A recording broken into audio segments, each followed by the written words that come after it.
అంతేకాదు వీళ్ళు ఇలా కూర్చొని బోధిస్తుంటే హనుమంతుడు వీరాసనంలో ఉండేవాడు. వీరాసనం అంటే ఈ ఎడమకాలు ఇలా ముందుకు పెట్టి కుడికాలు లోపలికి పెట్టి ఇలా కూర్చొని ఉంటాడు. హనుమంతుడు ఆసనం అదే. ఎప్పుడైనా పక్కన గద అది పెడతారు. ఇలా ఎడమకాలు ముందుకు ఉంటుంది, ఈ కుడికాలు వెనక్కు ఉంటుంది, ఇలా కూర్చొని ఉంటాడు ఆయన. ఆ వీరాసనంలో ఉన్నవాడు ఎప్పుడు రన్నింగ్ రేసుకి సిద్ధంగా ఉంటాడు. ఈ జీవితం నుంచి పరిగెట్టడానికి సిద్ధంగా ఉండాలి. అది వేదాంతం.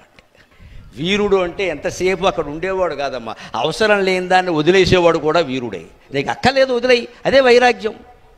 మనకు అక్కర్లేని ఒక కారు కొనుక్కోవాలి, మనం కొనుక్కోవడం ద్వారా ఒక కోరిక తీరుతుంది. మనకు అక్కర్లేదు అని నిర్ణయించుకుంటే తీరినట్టేనండి, మన కారుతో పనేం లేదు. అందరికీ ఉందని మనకు ఉండాలి. అది వీరత్వం. అది వీరత్వం అంటే త్యాగం. వీరారాధ్య, విరాట్ రూప, లలితా సహస్రంలో ఉంటే వీరారాధ్య అంటే వీరుడు కాదు, అక్కడ త్యాగం చేసేవాళ్ళు. పైగా సైనికుడు వీరుడు, ఆయన త్యాగం చేస్తున్నాడు కదా, ప్రాణమే త్యాగం చేస్తున్నాడు. మనం వస్తువులు త్యాగం చేయలేమా? ఆ వస్తువులు త్యాగం చేసి జీవితం నుంచి విరమించుకోవడానికి సిద్ధంగా ఉండడమే వీరాసనం.